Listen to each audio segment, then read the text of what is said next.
Kurang dari 1 bulan pencoblosan Pilkada serentak 2024 akan dilakukan, soan-soan politik dilakukan antar sejumlah tokoh seperti Cagup Jakarta Ridwan Kamil yang sejak awal November bertemu dengan sejumlah tokoh. Belum lagi Cagup Jakarta lainnya Pramono Anung yang menyebut akan mengkombinasikan program 2 Gubernur Jakarta terdahulu, yakni Anies Baswedan dan juga Basuki Cahayapurnama.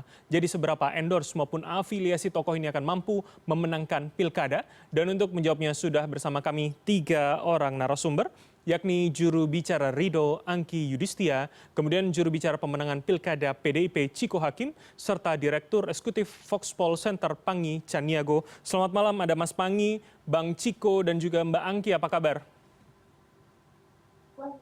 Malam, Pak, suara saya terdengar.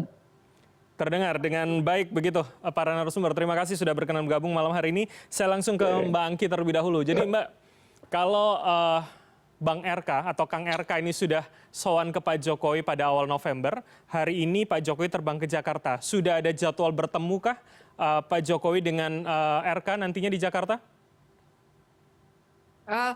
Untuk saat ini pertemuan dilakukan kemarin pas pada waktu di Solo. Nah, untuk Pak Jokowi hari ini memang menuju ke Jakarta itu ya memang katanya melihat cucu, tapi kita bisa melihat bahwa agenda Pak Jokowi itu akan bertemu dengan beberapa tokoh. Nah, jadi itu yang akan menjadi pertemuan-pertemuan kita bisa melihat dukungan-dukungan dari Pak Jokowi untuk dukungan kepada Jakarta seperti yang dilakukan kemarin. Jadi kalau kemudian orang membacanya hari ini adalah penguatan untuk pasangan Ridho, Pak Jokowi datang khusus, artinya pasti akan turun gunung begitu ya nanti ya untuk memenangkan Ridho di Jakarta begitu ya, Mbak Angki? Pada prinsipnya seperti Pak Jokowi, Pak Prabowo, Pak RK, kita ini di Kimplas itu bersatu, satu kesatuan yang tidak terpisahkan. Jadi pertemuan-pertemuan ini memiliki dimensi politik dan elektoral, meskipun dipandang sebagai bentuk dukungan moral dan strategi penguatan. Dalam konteks pilkada ini, pertemuan semacam ini memberikan sinyal positif kepada pemilih, terutama adanya dukungan dari figur politik besar.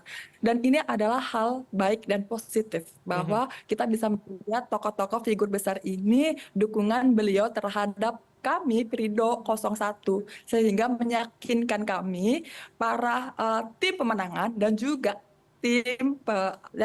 untuk para pemilih yang masih ragu, bahwa kita tahu hubungan baik antara Ridho 01 dengan pemerintah itu baik hingga saat ini. Oke, baik. Ini menambah keyakinan begitu ya. Saya ke Bang Ciko terlebih dahulu. Jadi Bang Ciko, dengan kondisi seperti ini, apakah ini kemudian mengkhawatirkan begitu untuk Pramrano di Jakarta?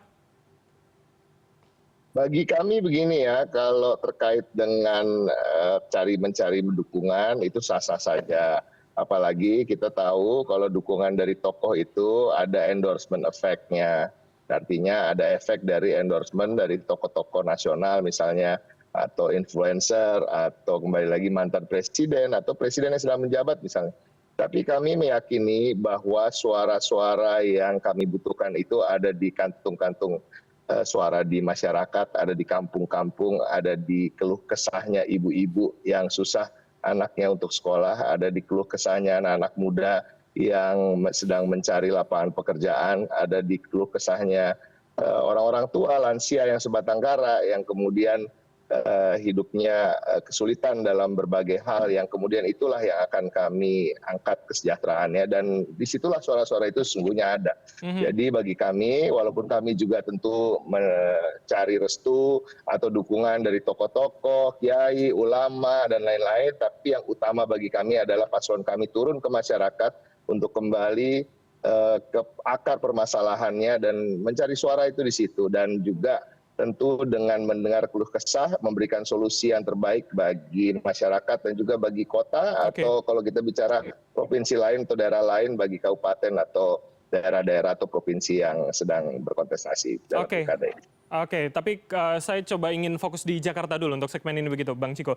Tapi kemudian paslon Anda mengatakan akan mengombinasikan gagasan dari Mas Anies dan juga Pak Ahok begitu kata Mas Pram. Jadi artinya kan juga akan mencoba, kami ya membacanya anak Abah dan Ahokers coba dikumpulkan menjadi satu. Itu kan sebetulnya pola yang juga mirip, artinya restu kemudian endorse begitu Bang Ciko. Tapi kan itu sudah disampaikan oleh Mas Pram bukan baru-baru saja, sebenarnya dari sejak awal. Tapi prinsipnya kalau kita bisa melihatnya dengan dua sisi ya, sisi pragmatis terkait dengan mencoba meraup suara tadi yang dilihat Bram. Tapi kok melihat dengan hati yang jernih, hati yang bersih, bahwa mantan gubernur di DKI Jakarta dan Mas Pram juga tidak hanya menyebut Pak Ahok maupun Mas Pram juga menyebut Foke dan Bang Yos terkait juga dengan BKT Banjir Kanal Timur. Itu adalah memang visi dan keberhasilan yang berhasil ditorehkan. Baik. Memang masyarakat ingin itu untuk diteruskan dan memang ada aspirasi untuk bisa meneruskan hal-hal dan bukan suatu kecuali memang itu hal yang buruk. Oke. Kita bicara Kalijodo, karena hal-hal yang berhasil. Baik. Banjir Kanal Timur yang berhasil untuk bisa mengelola banjir dan lain. Oke, sepertinya kita agak mengalami gangguan sambungan dengan Bang Ciko. Sambil kita benahi, saya ke Mas Panggi terlebih dahulu. Jadi Mas Panggi, kemudian ini cukup menarik begitu ya, November jelang 1 bulan, soan-soan politik diperlihatkan. Mengapa kemudian itu harus ada di panggung depan? Seberapa itu akan cukup mempengaruhi pada pemilih Jakarta yang dianggap rasional begitu Mas Panggi? Iya Mas Bram, kalau kita mencermati pemilih Jakarta adalah pemilih yang sangat rasional, ya bentangan empirisnya lebih kepada kinerja, prestasi, pengalaman, kapasitas. Meskipun ada pemilih sosiologis tapi nggak besar jumlahnya, paling hanya 13 sampai 12%. Ya. Termasuk ada pemilih psikologis ya, memilih karena faktor ganteng, good looking, karena pemimpinnya tegas, berani, dekat dengan rakyat, dan perhatian, dan seterusnya. Yang kedua adalah, memang di dalam konteks pilkada, itu kalau kita uji multivariat variabel dengan independen variabel, itu faktor orang memutuskan pilihan politiknya di dalam pendekatan pilkada, itu perilaku politik orang masyarakat Jakarta, itu sama dengan daerah-daerah lain.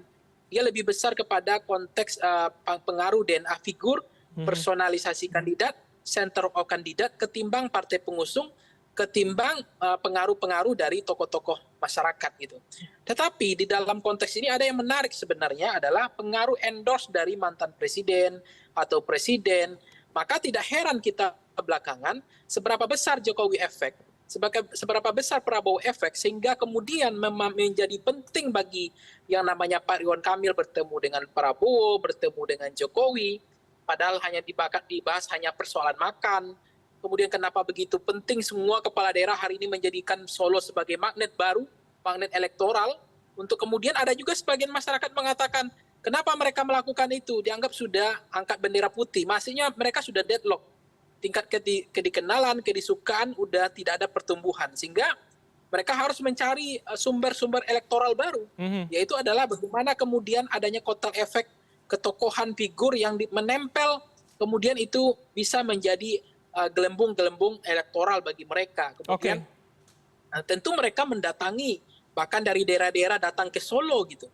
Apakah betul memang magnet Jokowi itu masih kuat, Prabowo itu masih kuat? Nah kalau itu betul, ya tentu mereka sudah bagian dari variabel usaha, meskipun memang Mas Bram, di dalam pendekatan pilkada itu tetap fitur bertatap muka, ketemu masyarakat secara langsung, bertemu dengan titik-titik simpul grassroots, itu jauh lebih penting daripada semuanya, daripada alat peraga, daripada partai pengusung, daripada bertemu dengan calon presiden dan seterusnya. Oke, kita fokus di Jakarta terlebih dahulu, Mas. Nanti saya akan minta secara gambaran luasnya begitu bagaimana kemudian Jokowi efeknya tentu. Tapi untuk Jakarta sendiri yang juga menarik untuk digarisbawahi adalah komentar dari RK adalah setelah mengunjungi Pak Jokowi di Solo awal November mengatakan insya Allah secara pribadi mendukung pasangan Ridho. Juga ada komentar Pak RK soal restu Pak Jokowi Projo akan mendukung pasangan Ridho. Ini kan sebetulnya logika sudah bersama di Kim Plus, mengapa kemudian harus ada penegasan? Apa yang bisa kita baca dari itu dulu, Mas Panggi? Ya ini kan bagian dari konsolidasi Mas Bram, konsolidasi pendukung pemilih-pemilih Pak Prabowo, pemilih-pemilih yang kemudian kemarin pemilih Pak Jokowi, itu kemudian tidak terjadi split dengan pilihannya dengan Ridwan Kamil di Jakarta. Tapi artinya ada kekhawatiran itu begitu ya, Mas Panggi ya? Sehingga harus ada penegasan. Saja, saya mencermati ketika elektabilitas mereka mulai terancam atau tidak ada persoalan dengan elektabilitas, maka saya katakan ada juga pandangan masyarakat yang menilai ini Ridwan Kamil seperti angkat bendera putih, akhirnya mereka mencoba untuk bertemu dengan Jokowi dan Prabowo. Karena apa? Karena kesulitan untuk terjadinya pertambahan elektoral, karena tingkat kedikenalan dan kedisukannya sudah stagnan. Maka ada juga mengatakan begitu. Tapi ada juga sebagian mengatakan nggak begitu. Ini kan bagian dari cara Ridwan Kamil untuk merebut empati, bagaimana memastikan terjadinya konsolidasi pemilih Prabowo, pemilih Pak Jokowi itu kemudian strike ticket voting, kemudian memilih calonnya yaitu Ridwan Kamil.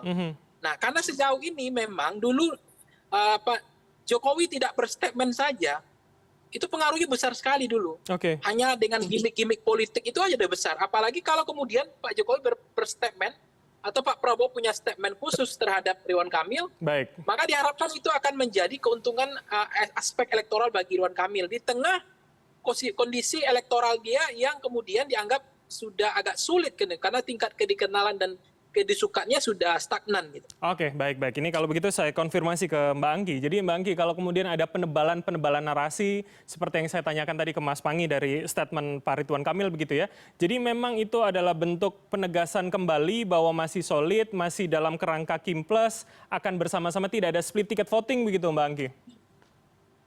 Betul, sampai saat ini Kim Plus masih sangat solid.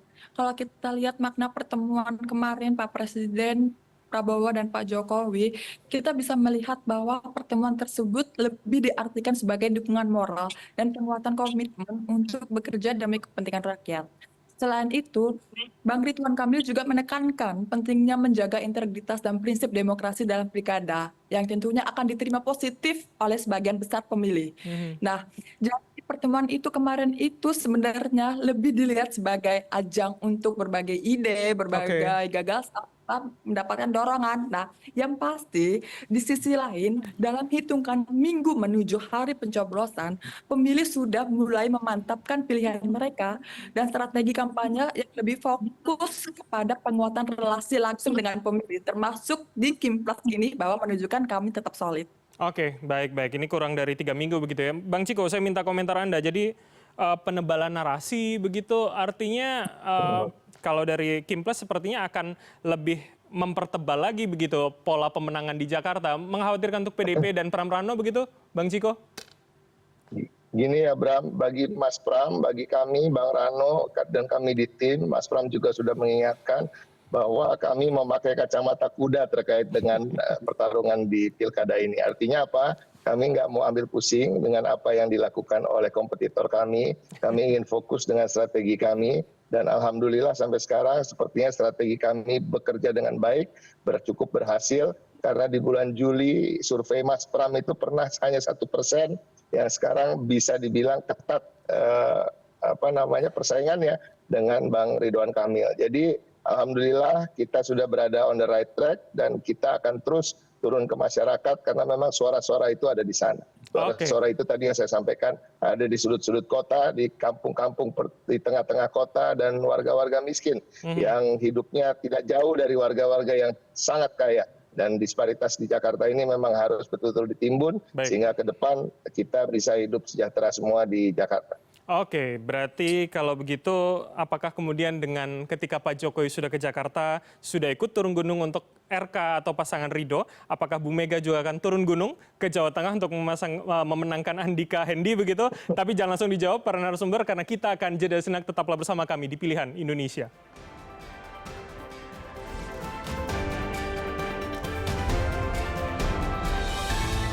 Terima kasih Anda masih bersama kami di Pilihan Indonesia dan saya masih dengan 3 orang narasumber. Seperti janji saya sebelum jeda tadi, saya akan kembali ke Bang Ciko. Jadi Bang Ciko, artinya ketika Pak Jokowi sudah turun gunung di Jakarta, Bu Mega akan segera tidak turun gunung tapi di Jawa Tengah, di kandang banteng begitu Bang Ciko? Kita nggak usah berandai-andai, kita juga belum melihat apakah Pak Joko Widodo akan kemana-mana, ya kan? Karena beliau saya rasa juga seperti janjinya kan akan kembali ke rumahnya di Solo dan ngomong cucu, ya kita hargai itu. Dan tapi kalau beliau juga ingin berkampanye kan itu hak juga bagi beliau. Tapi bagi kami, para calon-calon kepala daerah ini berjuang sendiri-sendiri tentunya dan turun ke masyarakat tadi. Endorsement ya kita lihat saja nanti tergantung kebutuhan. Tapi artinya dengan pun Pak Jokowi kemarin di Solo sudah 23 cakada begitu Bang, ini datang ke sana artinya kan ini menjadi epicentrum baru begitu Bang nantinya, yang juga di kandang banteng tentunya Bang. Ya nggak apa-apa, kan ini pertarungan. Saya juga tapi belum sampai hari ini mendengar Pak Joko Widodo menyampaikan apa-apa kok. Ini kan baru klaim-klaim sepihak dari yang ngadep ke sana. Gitu. Jangan-jangan kalau saya datang ke sana terus diterima, kemudian saya bisa klaim bahwa pasangan yang saya dukung didukung. Oke, baik. Saya ke Mbak Anggi kalau begitu. Jadi Mbak Anggi, dengan kemudian Pak Jokowi didatangi banyak cakada, ini kemudian fenomena baru. Tentu sebagai presiden yang sudah demisioner, tidak menjabat, bukan pemimpin partai politik, ini menambah keyakinan Kim Plus begitu kah? Apalagi kan pola Jakarta dan Jateng sama ya, dua kekuatan head to head begitu Mbak? Baik, Mbak Angki, mohon maaf, masih di mute audionya. Silakan. Oke. Ya, sebagai mantan staf khusus Pak Jokowi, saya paham betul Pak Jokowi seperti apa. Ketika beliau menerima cakada ini, artinya kan beliau mendukung secara langsung. Jadi gayanya Pak Jokowi itu memang seperti itu. Karena Pak Jokowi memang memiliki dimensi politik dan elektoral. Jadi dukungan yang ini kita bisa melihat sebagai bentuk penguatan citra politik di mana konteks pilkada Jakarta dan daerah-daerah lainnya, pertemuan semacam itu dapat memberikan sinyal positif pada pemilih, terutama dengan adanya endorsement atau dukungan dari figur politik besar termasuk Pak Jokowi. Dalam hal ini baik Pak Jokowi maupun Bapak Prabowo karena memiliki pengaruh yang signifikan di tingkat nasional, sehingga kedekatan dengan mereka dapat dilihat memperkuat posisi calon di mata publik dan meningkatkan tarik elektoral dan memberi legitimasi politik. Oke, baik. Mas Pangi, saya ke Anda lagi. Jadi tadi saya ingat di segmen 1 Anda mengatakan dulu begitu, ada kata dulu yang saya ingat, saya garis bawahi, kalau kemudian Pak Jokowi approval ratingnya di akhir masih sekitar 70%, masih dianggap bisa membawa berkah elektoral begitu. Nah, ketika sudah tidak menjabat itu seberapa efektif lagi? Atau jangan-jangan sebetulnya Presiden Prabowo yang menjadi tujuannya sebetulnya? Ya, itu makanya Ridwan Kamil mungkin mengunjungi dua itu ya, sosoknya Pak Jokowi. Mungkin kalaupun approval ratingnya tinggi, kemudian endorse masih berpengaruh, meskipun sudah mantan presiden, sehingga orang masih punya kepentingan untuk bertemu dengan Pak Jokowi gitu ya. Nah, yang kedua adalah apakah betul pengaruhnya Pak Prabowo sebenarnya lebih besar, daya magnet elektoralnya, endorse pengaruh Pak Prabowo justru lebih besar karena presiden yang aktif. Nah, itu juga mungkin itu yang dilakukan Ridwan Kamil, kedua-duanya ditemui gitu, karena beliau nggak tahu mana yang paling besar efek Prabowo efek atau Jokowi efek. Tapi saya meyakini dalam konteks sekarang ya pasti Prabowo efek lebih besar daripada Jokowi efek. Nah, yang kedua, endorse Pak Jokowi memang kuat itu ketika incumbent. Tapi sekarang kalau misalnya masyarakat, misalnya di NTT kemarin misalnya, itu tingkat kepuasan orang terhadap Pak Jokowi masih 95%. Itu tingkat kepuasan tertinggi di Indonesia. Approval ratingnya 95%, masyarakat Nusa Tenggara Timur itu puas dengan Pak Jokowinya. Nah, itu betapa besarnya pengaruh Pak Jokowi di konteks itu. Jadi ini yang kita ingin cermati, bahwa calon kepala daerah ini akan melakukan apapun sepanjang kemudian itu bisa membuat pertumbuhan elektoral terhadap elektabilitas mereka, apalagi elektabilitas mereka sudah stagnan, tidak ada tumbuhan lagi atau ada kesulitan. Nah, itu pasti mereka akan istilahnya akan mencoba mencari pola-pola yang kemudian itu memupuk elektoral mereka kembali gitu dengan pertemuan dengan tokoh-tokoh seperti Pak Prabowo pun Pak Jokowi gitu. Jadi artinya kalau khusus untuk Jawa Tengah sebagai rumah beliau di sana, seberapa itu akan juga efektif untuk pasangan Lutfi Yassin begitu paling tidak? Ya, sebenarnya kan Kim ini kan mau turun katanya, Pak Prabowo turun, Pak Jokowi juga turun di calon-calon gubernur, ke bupati, wali kota yang diusung oleh Kim. Nah, seberapa efektif untuk di Jawa Tengah, itu juga yang dilakukan oleh Ahmad Lutfi bertemu dengan Pak Jokowi ya.